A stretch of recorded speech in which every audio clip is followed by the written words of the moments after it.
Muli namang hinimok ng COMELEC ang publiko na mas pagtuunan ng pansin ang pagpaparehistro para sa 2016 presidential elections.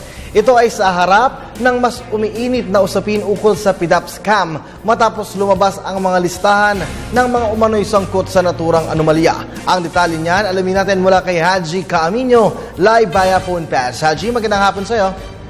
Magandang hapon sa iyo, Kirby. Sa halip na pagtuunan ng pansin ang mainit na usapin ng nilalaman ng lista komite ni Janet Lim Napoles kay Justice Secretary Laila De Lima kaugnay sa PDAP scam, hinimok na lamang ng Commission on Elections ang publiko, partikular na yung mga botante, na mas tutukan ang pagpapabilang sa voters list para sa 2016 presidential elections.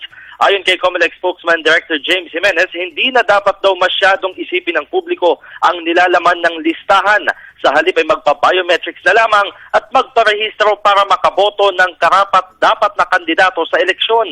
Inihayag ito ni Jimenez sa open forum na isinagawa sa San Fernando City dito sa La Union, kung saan dumalo ang local government officials, Philippine National Police at COMELEC office staff.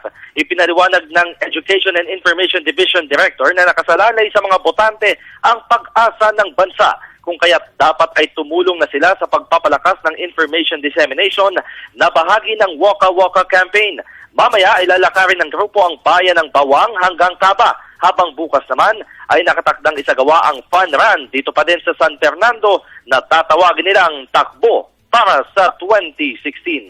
Mula dito sa La Union, kasama si Romel Tagbas para sa telebisyon, Haji Caaminio.